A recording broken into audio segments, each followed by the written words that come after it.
Assalamualaikum warahmatullahi wabarakatuh.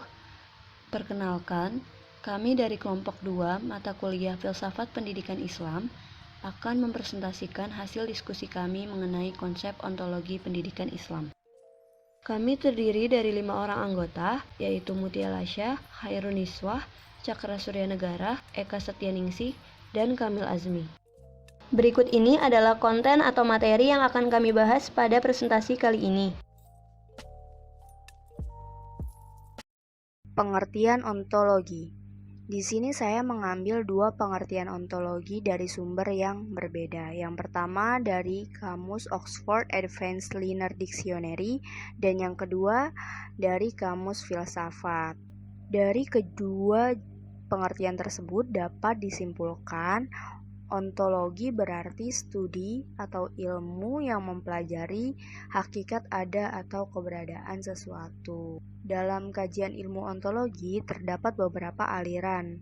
Beberapa aliran ontologi yang terkenal dalam upaya menjelaskan hakikat realitas antara lain monisme, dualisme, pluralisme, materialisme, idealisme, nihilisme, dan agnotisme. Dan ada juga yang berbicara tentang realitas supranatural, yaitu aliran mistisisme.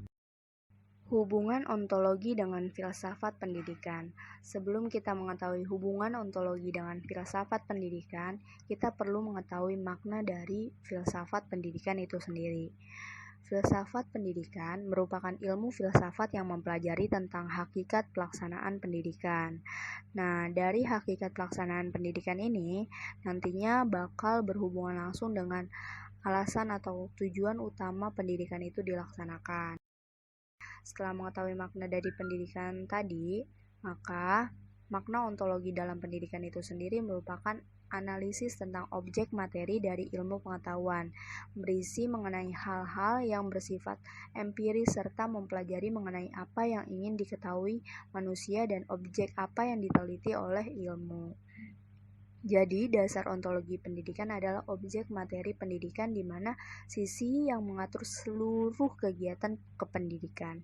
Jadi, hubungan ontologi dengan kependidikan menempati posisi landasan yang terdasar, jadi paling bawah dari fondasi ilmu, di mana disitulah terletak undang-undang dasarnya dunia ilmu.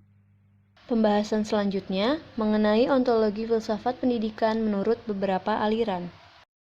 Yang pertama, aliran progresivisme. Dalam pandangan ontologis menurut aliran progresivisme, kenyataan alam semesta merupakan kenyataan kehidupan manusia.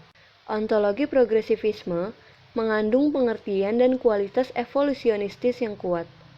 Pengalaman dianggap suatu sumber evolusi yang berarti perkembangan maju setapak demi setapak mulai dari yang mudah-mudah menerobos pada yang sulit-sulit. Pengalaman sebagai kunci pengertian manusia terhadap segala sesuatu. Pengalaman adalah perjuangan, sebab hidup adalah tindakan dan perubahan-perubahan. Manusia akan tetap hidup berkembang jika ia mampu mengatasi perjuangan, perubahan, dan berani bertindak. Adapun mengenai sifat-sifat pengalaman, antara lain sebagai berikut. Yang pertama, pengalaman itu dinamis. Maksudnya adalah, dalam kehidupan terjadi perubahan yang terus-menerus. Yang kedua, pengalaman itu temporal. Maksudnya adalah, terjadi perubahan dan perbedaan pengalaman dari waktu ke waktu. Yang ketiga, pengalaman itu spatial. Maksudnya yaitu, terjadi di suatu tempat tertentu dalam lingkungan hidup manusia. Yang keempat, pengalaman itu pluralistis. Maksudnya yaitu, terjadi seluas adanya hubungan dan interaksi di mana individu terlibat. Aliran yang kedua yaitu esensialisme. Sifat yang menonjol dari ontologi esensialisme adalah suatu konsep bahwa dunia ini dikuasai oleh tata yang tiada celah yang mengatur isinya dengan tiada celah pula. Dengan kata lain, bagaimana bentuk, sifat, kehendak, dan cita-cita manusia haruslah disesuaikan dengan tata alam yang ada.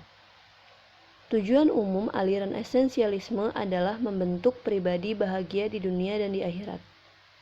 Isi pendidikannya mencakup ilmu pengetahuan, kesenian, dan segala hal yang mampu menggerakkan kehendak manusia. Aliran yang ketiga yaitu perennialisme. Ontologis perennialisme terdiri dari pengertian-pengertian, seperti benda individual, esensi, aksiden, dan substansi. Perennialisme membedakan realitas dalam aspek-aspek perwujudannya dalam tipologi istilah ini. Benda individual yang dimaksud adalah benda yang sebagaimana tampak di hadapan manusia yang dapat ditangkap oleh panca indera kita seperti batu, kayu, rumput, dan lain-lain. Sedangkan esensi adalah suatu kualitas tertentu yang menjadikan benda itu lebih baik intrinsik daripada halnya. Misalnya, manusia ditinjau dari esensinya adalah makhluk yang berpikir. Aksiden adalah keadaan khusus yang dapat berubah-ubah dan sifatnya kurang penting dibandingkan dengan esensialnya. Misalnya, orang suka barang-barang antik, orang suka bermain sepatu roda, atau suka berpakaian bagus. Substansi adalah kesatuan dari tiap-tiap individu, misalnya partikular dan universal, material dan spiritual. Dalam pengertian ini, segala yang ada di alam seperti halnya manusia, hewan, tumbuh-tumbuhan, dan sebagainya menampakkan hal logis dalam karakternya. Setiap segala sesuatu yang ada tidak hanya merupakan padu padan antara zat atau benda, tetapi juga merupakan unsur potensial yang aktual, sebagaimana yang diutarakan Aristoteles, sesuatu yang datang bersama-sama dari sesuatu yang terkandung dalam inti atau essence, dan potensialitas ini memungkinkan sesuatu menjadi ada. Dengan demikian, segala yang ada di alam ini terdiri dari materi dan bentuk, atau badan dan jiwa, disebut dengan substansi. Bila dihubungkan dengan manusia itu adalah potensialitas yang di dalam hidupnya tidak jarang dikuasai oleh sifat eksistensi keduniaan. Tidak jarang pula dimilikinya akal, perasaan, dan kemauannya. Semua ini dapat diatasi. Aliran yang keempat yaitu rekonstruksionisme. Dengan ontologi, dapat diterangkan tentang bagaimana hakikat dari segala sesuatu. Aliran rekonstruksionisme ini memandang bahwa realita itu bersifat universal, realita itu ada di mana-mana, dan sama di setiap tempat.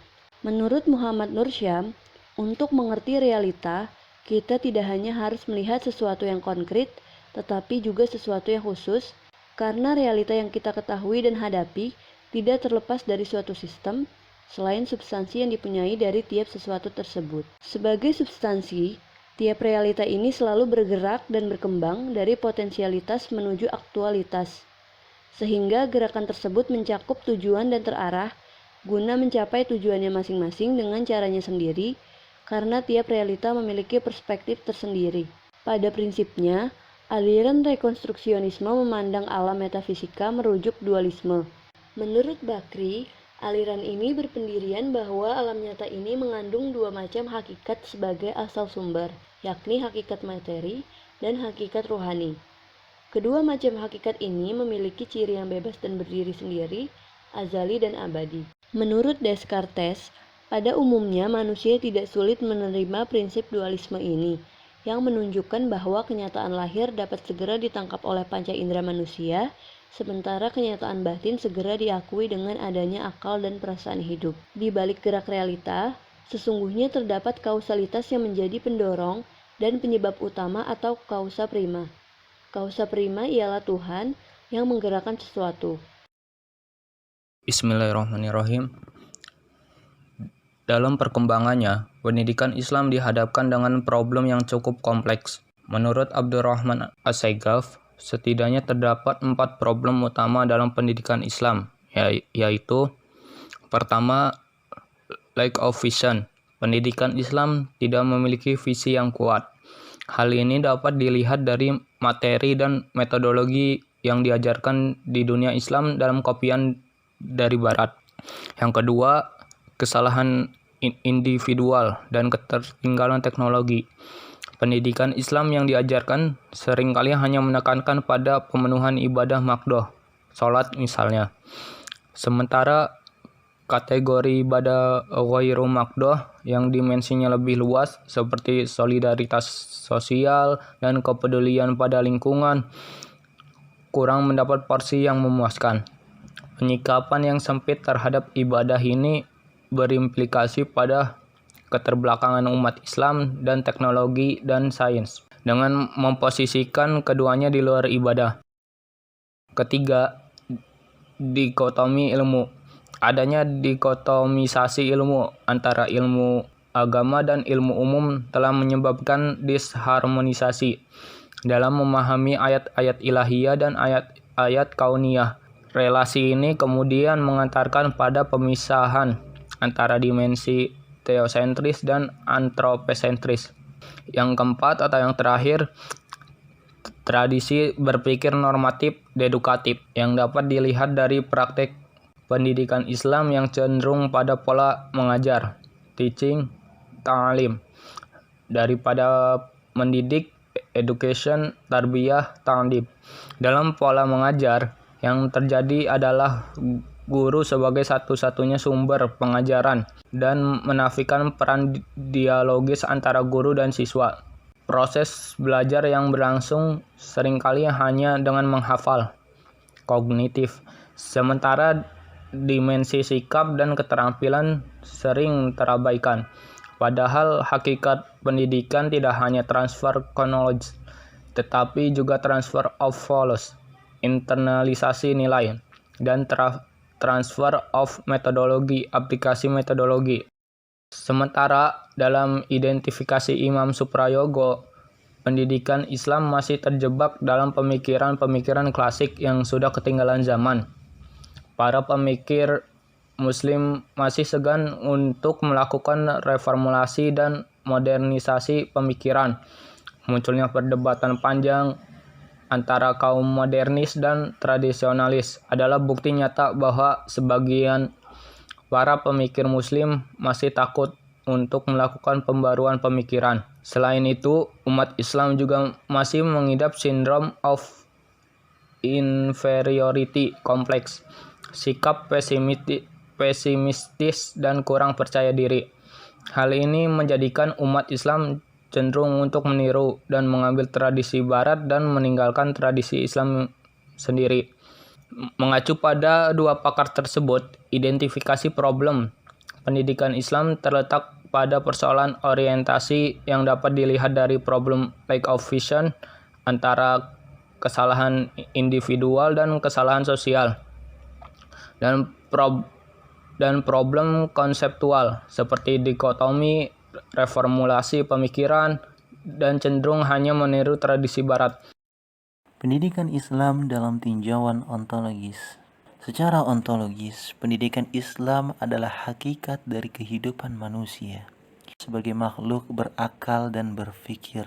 Pendidikan Islam adalah sebagai upaya usaha pengembangan diri manusia, yang dimana dijadikannya alat untuk mendidik. Kajian ontologis ini tidak dapat dipisahkan dengan nilai-nilai sang ilahi, sang pencipta Allah, yang dimana Allah telah menganugerahkan beberapa potensi kepada manusia untuk berpikir dalam hal penciptaannya. 3 kata kunci tentang pendidikan Islam yaitu ta'lim, tarbiyah, wa ta'dib. Ta'lim memiliki artian bahwa pendidikan Islam mengacu kepada nilai-nilai pengetahuan berupa pengenalan dan pemahaman terhadap segenap nama-nama atau benda-benda ciptaan Allah. Tarbiyah memiliki artian memelihara, membesarkan, dan mendidik. Ta'dib memiliki artian pengenalan, pengakuan yang secara berangsur-angsur ditanamkan kepada diri manusia tentang tempat-tempat yang tepat dari segala sesuatu di dalam tantanan penciptaan. Pendidikan Islam adalah suatu sistem yang dapat mengarahkan kehidupan peserta didik sesuai dengan ideologi Islam. Dengan demikian, secara ontologis, pemahaman terhadap pendidikan Islam tidak dapat dipisahkan dengan nilai ilahiyah Allah selaku pencipta manusia. Karena adanya pendidikan Islam ini ditujukan untuk terbentuknya kepribadian manusia yang dapat memenuhi hakikat penciptaannya, yakni menjadi pengabdi Allah, menjadi abdun Allah, Bismillahirrahmanirrahim. Saya akan membahas ruang lingkup kajian ontologi dalam pendidikan Islam, hakikat pendidikan Islam, dan ilmu pendidikan Islam, hakikat tujuan pendidikan Islam, hakikat manusia sebagai subjek pendidikan, yaitu pendidik dan peserta didik, dan hakikat kurikulum pendidikan Islam. Hakikat pendidikan Islam. Hakikat pendidikan sendiri adalah usaha terencana yang dilakukan untuk mewujudkan suasana belajar dan proses belajar supaya peserta didik dapat mengembangkan berbagai potensi yang ia miliki, seperti keagamaan, pengendalian emosi, kepribadian, kecerdasan, akhlak mulia, serta keterampilan untuk bertahan di masyarakat. Islam di sini ialah sebagai landasan nilai spiritual yang diajarkan dalam pendidikan itu sendiri. Berarti, posisi Islam itu sebagai potensi spiritual yang harus ditarik dari dalam diri siswa. Salah satu bentuk potensinya ialah bagaimana si anak mendudukan antara Tuhan, manusia, dan alam dalam yang bahasa mudanya disebut humanis untuk manusia dan teosentris untuk hubungannya dengan Tuhan. Sehingga dapat disimpulkan bahwa hakikat pendidikan Islam itu ialah usaha terencana yang dilakukan untuk mewujudkan suasana belajar dan proses belajar yang tujuannya supaya peserta didik dapat menerapkan nilai-nilai Islam sebagai landasan kehidupan. Selanjutnya ialah hakikat ilmu pendidikan Islam. Menurut KBBI, ilmu ialah pengetahuan tentang suatu bidang yang disusun secara bersistem menurut metode tertentu yang dapat digunakan untuk menerangkan gejala tertentu. Maka, merujuk kepada pengertian pendidikan Islam sebelumnya, dapat kita simpulkan bahwa ilmu pendidikan Islam ialah pengetahuan tentang pendidikan Islam yang disusun secara bersistem menurut metode tertentu yang dapat digunakan untuk menerangkan bagaimana cara menerapkan nilai-nilai Islam sebagai landasan hidup, di mana yang termasuk ilmu pendidikan Islam ialah Al-Quran, hadis, ijtihad, dan lain sebagainya. Selanjutnya, hakikat tujuan pendidikan Islam. Tujuan menurut KBBI adalah sesuatu yang ingin dicapai. Maka, hakikat tujuan pendidikan Islam adalah hal-hal yang ingin dicapai dari pendidikan Islam. Sesuatu dikatakan tujuan Islam bila dapat memberi petunjuk kepada manusia, menyadarkan peran manusia sebagai khalifah, membimbing dan membina potensi umat. Selanjutnya, hakikat manusia sebagai subjek pendidikan. Ada yang pendidik, ada pula yang peserta didik. Subjek ialah pelaku atau pihak yang banyak berperan dalam satu hal. Manusia sebagai subjek pendidikan berarti pelaku, di mana ialah yang berperan dalam pendidikan dan kepada manusia pula pendidikan diperuntukkan. Maka dapat dibagi menjadi dua kelompok, yakni peserta didik dan pendidik. Menurut Al-Aziz, pendidikan adalah orang yang bertanggung jawab menginternalisasikan nilai-nilai religius dan berupaya menciptakan individu dengan pola pikir ilmiah dan pribadi yang berlandaskan nilai-nilai kebaikan. Sedangkan peserta didik ialah makhluk yang sedang berada dalam proses perkembangan menurut fitrah masing-masing, butuh bimbingan dan pengarahan agar mencapai titik optimal kemampuannya. Mereka sebagai subjek maksudnya mereka terlibat dalam proses belajar mengajar dan pemecahan masalah. Maksudnya baik pendidik maupun peserta didik di sini sama-sama berperan sebagai subjek yang melakukan secara langsung proses pendidikan. Selanjutnya ialah hakikat kurikulum pendidikan Islam. Menurut Crow, kurikulum adalah rancangan pengajaran yang disusun secara sistematis sebagai syarat untuk menyelesaikan suatu tujuan atau program pendidikan tertentu. Maka, kurikulum pendidikan Islam adalah jalan yang dilalui pendidik dan peserta didik untuk menyelesaikan tujuan berupa tercapainya keterampilan dan kemampuan menerapkan nilai-nilai Islam dalam kehidupan mereka.